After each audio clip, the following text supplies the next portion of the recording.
Previous class में जो है हम लोग क्वेश्चन नंबर कितना 4 तक देख लिए थे और यह एक्सरसाइज कितना चल रहा है, मतलब 2। और आज जो है प्रश्न संख्या 5 से हम लोग शुरू करेंगे। ठीक है, चलिए तो प्रश्न संख्या 5 एक बार पढ़िए आप लोग। ठीक है, हालांकि पढ़ लिए होंगे लेकिन फिर भी पढ़िए, पढ़िए, पढ़ना जरूरी है। कह रहा है कि आकृति 9.17 में, आकृति इसमें दे लेते ऐसा, ठीक है ना। PQRS कहाँ है? PQRS PQRS ये दिख रहा है आकृति, यही। और ABRS ABRS ये दो कथी है? समांतर चतुर्भुज है, इसमें 2 शब्द न दिले है। तथा एक्स भुजा BR पर स्थित कोई बिंदु है। एक्स जो है, एक्स BR पर स्थित कोई कथी है? बिंदु है। दर्शाइए कि फलानमा चिलानमा। ठीक है, चलिए तो दिया से लिख दिया है कि PQRS और ABRS कथी समांतर चतुर्भुज है। एक्स भुजा कथी है? BR पर स्थित कोई बिंदु है। तो सिद्ध करना है या साबित करना है कि एरिया ऑफ कथी PQRS बराबर होगा एरिया ऑफ कथी ABRS, यानी दोनों चतुर्भुज समांतर चतुर्भुज का क्षेत्रफल कथी होगा? बराबर होगा। ये साबित करना है। दूसरा साबित करना है कि त्रिभुज AXS का क्षेत्रफल जो होगा समांतर चतुर्भुज PQRS के आधे के कथी होगा? बराबर होगा। हम लोग ये जानते हैं कि नहीं? जानते हैं कि एक ही आधार और एक ही समांतर रेखा के बीच बने त्रिभुज और समांतर चतुर्भुज का क्षेत्रफल जो होता है, तो त्रिभुज का जो क्षेत्रफल होगा समांतर चतुर्भुज के आधे के बराबर होगा। तो ये आगे यही लिखे हम साबित कर दिया। ठीक है, यहाँ फिलहाल ध्यान दीजिए। तो लिखे एक ही आधार तथा एक ही समांतर रेखाओं के बीच बने 2 समांतर चतुर्भुज का क्षेत्रफल बराबर होता है। थ्योरम हम लोग पढ़ चुके हैं कि एक ही आधार और एक ही समांतर के बीच में जब है 2 समांतर चतुर्भुज है, दोनों का क्षेत्रफल कथी होगा? बराबर होगा। ठीक है, तो देखिए PQRS और कथी ABRS दोनों एक ही आधार के साथ, दोनों के लिए आधार ए है ना है। देखो एगो ई जो है चतुर्भुज है और एगो ई जो है समांतर चतुर्भुज है ना, दोनों के आधार कथी है? एसआर है। और समांतर यदि करे तो कथी एसआर समांतर कथी हो जाएगा? पीबी हो जाएगा। यहाँ लिखे है ना, रेखा एसआर समांतर कथी पीबी के बीच स्थित है, इसलिए इसका कथी हो जाएगा? ई बराबर दोनों हो जाएगा क्षेत्रफल में, हो जाएगा। चलिए हो गया साबित।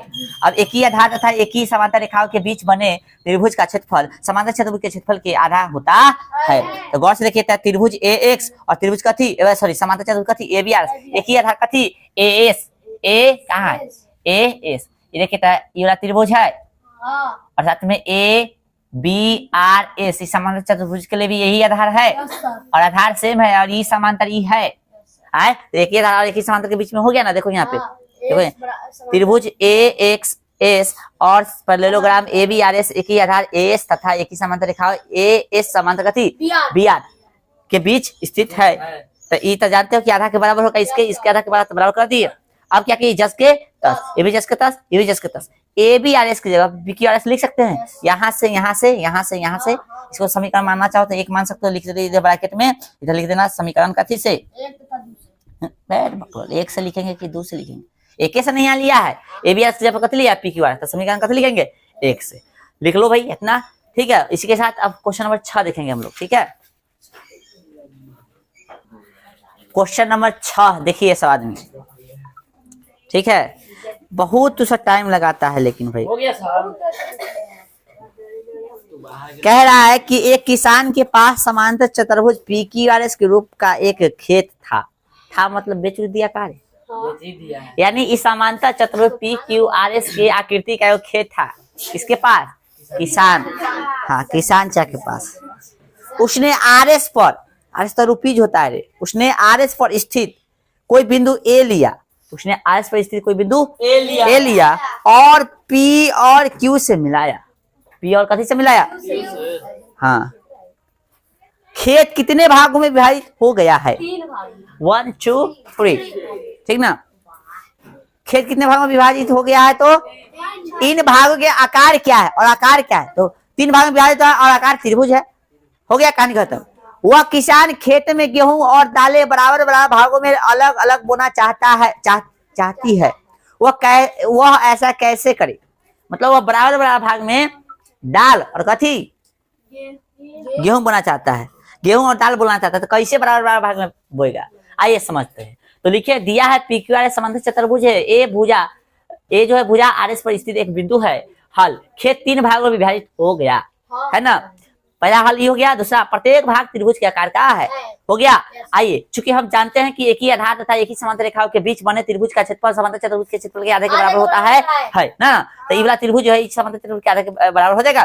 चलिए तो 10 के 10 इस समांतर चतुर्भुज देखो, गौर से देखो, P Q R S, P Q R S, P Q R S. तो पी क्यू आर एस की बात हम करते हैं, तो यदि पी क्यू आर एस की बात करते हैं तो गौर से देखिए, त्रिभुज ए पी एस, कहाँ है त्रिभुज A P S? A P S देख लिया।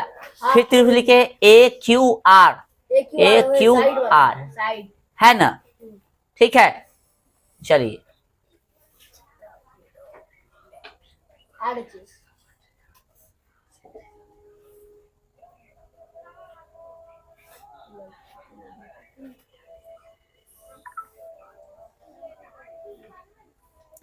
कथी लिखे हम? चतुर्भुज P Q R S.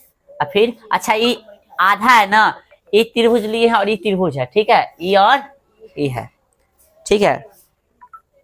Question में एक चीज और ध्यान दीजिए तो आप लोग,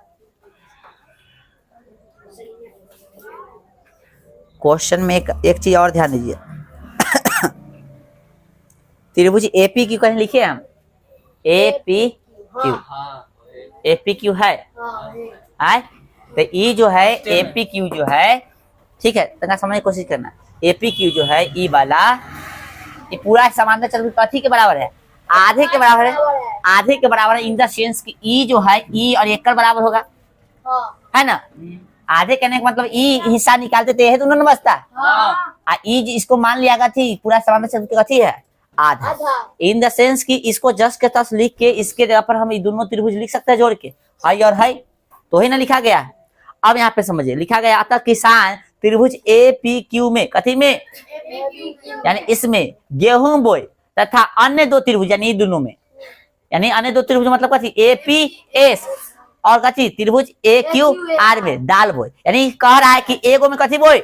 गेहूं बोए, और बाकी दुगो में दाल बोए। या ऐसे भी बोल सकता है कि त्रिभुज ए पी क्यू में कथी? दाल बो दे, और अन्य त्रिभुज में कथी बोल दे? गेहूं। उकर मर्जी, पहले ये भी तो काम कर सकता है कि एगो में कथी बोल देगा? गेहूं बोल देगा, बाकी दोनों में दाल। या ऐसे भी कर सकता है कि एगो में दाल है बाकी दोनों में। इस तरह से ये प्रश्न हो गया दिल, ये प्रश्न का खत्म, मतलब ये एक्सरसाइज भी कथी हो गया। और एगो एक्सरसाइज है इसमें, नहीं है? किताब लो, ला किताब ला, तू तो देख कैसी न है तो फिर हाँ 9.3 में बहुत ज्यादा क्वेश्चन है, ठीक है। चलिए नेक्स्ट क्लास में देखेंगे हम लोग, ठीक है। चलिए ठीक है।